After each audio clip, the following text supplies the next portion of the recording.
we go. Well, let me just start again. Thank you for joining me. It's March 6, 2023. We're going to explore what the night sky is all about this week. Here you can see the skies as it appears from mid-northern latitudes. So places like London, New York, Washington, Rome, Italy, Tokyo, Japan, places like that. Similar sky. The orientation of the planets will be different, of stars as well, but the clustering of some of these objects are going to be the same. And so why don't we start off here? We can see Jupiter and Venus. They were in conjunction last week, where they were appearing at their closest last week. Perhaps you saw it. There were lots of amazing images being posted online on Facebook, Twitter, Instagram, just lots of them. I've shared some of them with you guys. I was putting up daily sky charts shared from Astronomers Without Borders that were really handy of what the pair looked like from different parts of the world. And even now, if you go out this week, you'll still see these two planets, but they're moving apart from each other. So this is the view on Monday, March 6th after sunset. If you've got clear skies, take a look. I'm hoping to get clear skies where I am and maybe going outside and snapping a few photos myself of this beautiful pairing. They're much farther apart than they were just a few days ago. And what you'll notice is if I move this forward day by day, look what you'll see for the rest of the week when it comes to the Venus and Jupiter. You can see that Jupiter is slowly setting. So this is the view by Wednesday, Thursday, Friday, Saturday. So what are you noticing? Venus is moving higher in the sky, right? And we see Jupiter slowly setting, getting closer to the sun. So as the days move on, and you can see here, I'm already by next week, March 15th. And look at that, by the end of the month, you'll see that Venus is higher in the sky and Jupiter is going to be lost in the glare of the sunset. And this view that you're seeing here is already March 27th. So really interesting right there. I've got a phone call coming in. I'm going to ignore that. So anyway, so what you're seeing here is really the separation of the planets as viewed from the Earth. And it really depends on where these planets really are in relation to each other. But this is the view from our planet. And you can see even other planets, like in this case, Mercury is just slightly moving above the sun and getting out of the glare. So perhaps if we move to April, you can see Mercury has surpassed Jupiter and Mercury has now become something that's visible after sunset. Yeah, and this is in the month of April. So just looking farther into future, showing the dance of the planets. They're not stationary. They're always moving. And it's really interesting because you compare what we saw last week to what we'll see and then over the course of the next month. It's amazing to see how these two planets will just move apart. And if I just go back to what it looks like after sunset today, Monday, March 16th, there they are. Now, what else is in the sky? Let's not forget the moon. The moon is heading to be going into full phase in the next few hours as of this recording on Monday, March 6th. Officially, the moon becomes full on Tuesday, March 7th. And if you go out on Monday night tonight or Tuesday night, it doesn't matter. Both nights you'll see practically a near full moon. So with the naked eye, you'll practically see it completely round. It's a beautiful full moon rising in the east. If you've never seen a full moon rise, go out. I don't know why haven't seen it. It's every month you get to have a chance to see this. It's just spectacular to see that silvery orb rising above the eastern horizon. And that's the view of where the full moon of March will be. Again, this is Monday night, March 6th or March 7th, Tuesday this week.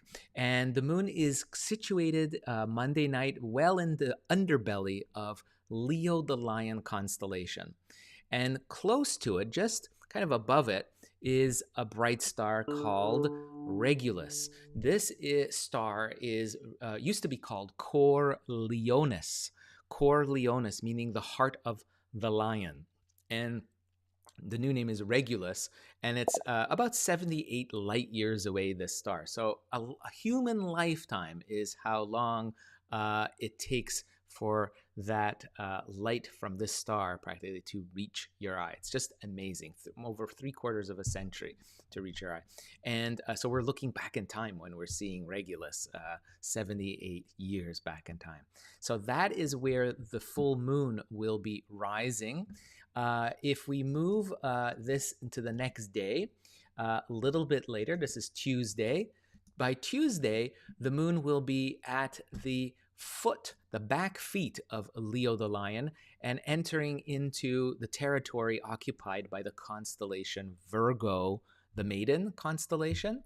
These are Leo and Virgo are traditionally a springtime constellations, meaning when we refer to constellations in terms of its season to see them, it really refers to the evening time, the early evening. When is it well placed in your local evening skies?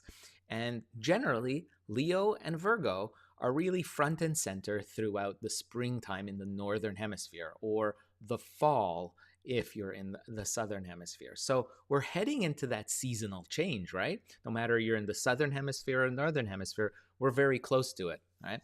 So the spring equinox or the fall equinox, depending on which hemisphere you're in on Earth, these constellations will be very prominent in the evening skies. So already we see that. And the moon is going to be situated in Virgo, the Maiden. This is Tuesday.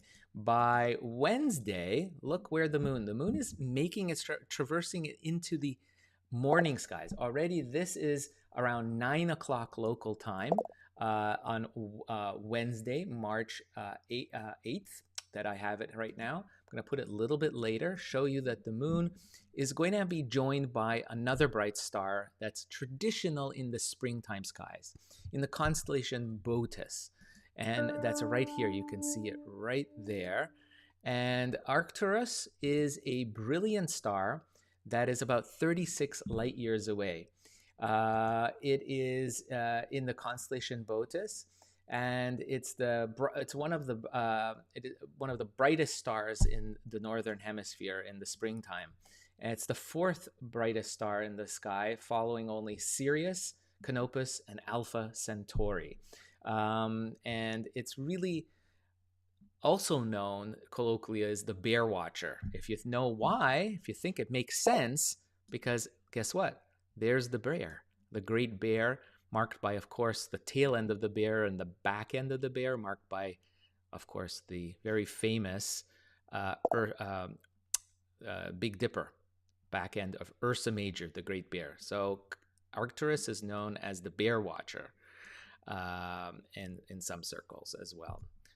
So the moon is going to be near Arcturus. Again, this is going to be on Wednesday evening, March 8th, around, the best time to see it is near midnight. That's when it will be higher up. So as you can see, as we go into the later part of this week, the moon will be better seen by the late part of this week in the early morning skies, early morning time period. And I'll just move it higher up and then switch to Thursday and Friday. So by Friday, March 10th, in the early morning hours, I mean, maybe on Thursday, let me see if I can move this back. Well, we can see it near midnight on Thursday. So Thursday, March 9th, or in the early morning hours of March 10th, Friday. So Thursday night, Friday morning, look towards the southeast to see the moon next to another bright star. Very different, by the way, from Arcturus. And this, I think this is why I love to have the moon guide us through the skies, because it points out different stars and constellations that you might not be familiar with, especially if you're just starting out with learning the sky. Maybe you're just a casual sky watcher. The moon is a great guidepost for that. So on Thursday night, Friday morning, the moon is going to be next to the bright star Spica. Look at the color of Spica. It's bluish white. It is a powerhouse star, one of the brightest stars in the skies this time of the year. And it's located about 250 light years away. It's incredible. 2.5 centuries it takes the light from Spica to reach your eye. You're looking back 250 years when you're looking at Spica. Of course, you may ask, a lot of people ask me, well, has the star changed since then? If we could see the star today, magically, would it look different than 250 years ago? You probably wouldn't see any change. Stars, remember, live for many hundreds of millions of years to billions of years. And so at that time frame of only, a few hundred years here and there's probably not much difference that you would notice of the star. It looks pretty much the same as it did a couple of centuries ago. But it's amazing to think that the distances involved in the universe are so grand that it takes 250 years for that light to reach you. And also notice the coloration of Spica. I want you to look at that color, because you can see it's distinctly blue in color, right? Look at that compared to Arcturus, that'll be nearby as well. Look at that coloration difference. That tells us a lot about the kind of stars they are, of the temperatures that are on the surface of these stars. Arcturus has this yellowy orange color. It's a cooler temperature. The stars, probably we're talking a surface temperature of maybe 4,000 to 6,000 degrees Celsius on its surface, similar to our sun. Whereas on Spica has a different bluish white color and has a higher surface temperature. Probably we're talking about maybe 15 to 20,000 degrees Celsius on its surface, at least. So vast color difference, really beautiful to see that color difference. And the moon will guide it again. This is Thursday night into Friday morning. The moon is starting to wane. It's not a full moon. You'll definitely notice that the disk of the moon is not quite round anymore. You can see right there the terminator line, the shadow line of the moon, very evident. Now, if we continue moving over the course of this week and keep following the moon, this is by Friday night. Saturday night, let me just move it. Saturday night in the early morning, just after midnight, it's in the constellation Libra, and it's heading towards a very bright constellation, usually prominent in the summertime in the northern hemisphere and very prominent in the southern hemisphere in the wintertime, is Scorpius. Scorpius, the giant arachnoid. And it will, the two objects, the bright object here, Antares, the brightest star in Scorpius, will meet up with the moon. You can see this is by Monday morning. So by Monday morning, March 13th, look for the moon and Antares to be together. So by the time I do my next broadcast, this will have happened. It's just the same day as my broadcasts on Monday. So I want to showcase this for you guys. Mark that down on your calendar. Early Monday morning, if you get up in the morning early and it's still dark enough, look towards the southeastern skies, and you'll see this beautiful pairing of the moon and Antares, which, by the way, is a star that's 550 light years away from us. It's a red giant star. It's a dying star, much more older than our own sun, aged more. And it's basically it's bloated, huge, dying star, and it's got this definite orangey red coloration. Great contrast with the silvery color of the moon. So check that out on Monday morning. Now, there's one more thing before I leave that I wanted to share, is basically something called the Zodiacal lights. I talk every once in a while about it. I just want to give you guys a heads up that if you look towards the sunset, about 45 minutes to an hour after sunset, over the course of the next 2 weeks, starting this Thursday. So Thursday would be March 9th. For the following 2 weeks is a great time to see what's called the Zodiacal lights. And the Zodiacal lights really looks like a pyramid-shaped light in the western sky. It'll be apparent. So you see this glow here of the sunset. You have to wait until that disappears. So it's kind of more like, I would say, twilight. So after sunset, if we just kind of magically move our sky, and I'm clicking through minute by minute, so something around like that where it's dark, And you got to go to a very dark sky, away from any light pollution, maybe a 45 minutes to an hour at least drive out of the city, and a clear view to the low western horizon. You may have a chance, it's very challenging, you may have a chance to see what's called the northern, not the northern lights, but the Zodiacal lights. And it's basically dust between the planets in the solar system that's reflecting the sunlight. Just happens to be during the next 2 weeks, from this Thursday, March 9th, to the following week, will be situated here on our planet, just the right spot in the solar system, so that the sunlight scatters off of dust between the planets.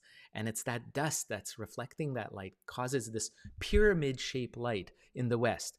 And you'll know you're looking in the right place where you see Venus and Jupiter, by the way. They'll still be low in the horizon, but it'll be a nice kind of marker of where to watch for the Zodiacal lights, this dust between the planets. And this dust is left over from the ancient solar system time when most of the planets were formed 4 billion years ago. Really cool stuff. So check that out, Zodiacal lights, starting this Thursday. You've got the moon guiding us to see different things. Don't forget the sunset planets. There's a lot of really cool things to see. If you're interested more in exploring about the night sky, I invite you to check out my book, The Backyard Guide to the Night Sky, published by National Geographic. I've placed all my tips and tricks about beginning in sky watching, learning about astronomy. It's a book that's relevant for everyone who's just starting out, to those of you that are maybe more advanced. It's small, compact, a soft cover. You can take it on your vacation. It's got sky charts galore on it. If you're interested in something larger, something where you can maybe plan out more advanced stuff and explore the whole connection of humanity with the night sky, then Stargazer's Atlas is also available, out by National Geographic, published just a few months ago. I'm a co-author on this book, really excited. I've packed it full of all 88 constellations visible in both southern and northern hemisphere of the Earth. So no matter where you are on the Earth, this is a relevant, big 6.5-pound coffee table book. Both of these books are available on my website, signed editions. So I'm selling personally signed copies of these books. If you're interested, head over to my website, thenightskyguide.com. I'll put links right after this broadcast into the comment section so you can check that out. And if you'd like, I'll personally dedicate a copy and send that out to you of either of those books. So if you like this video, please give it a thumbs up, and please consider subscribing to my YouTube channel, Facebook page, Instagram or Twitter, wherever you're watching. Thank you for your support. And until the next video, I wish all of you clear skies. Bye-bye.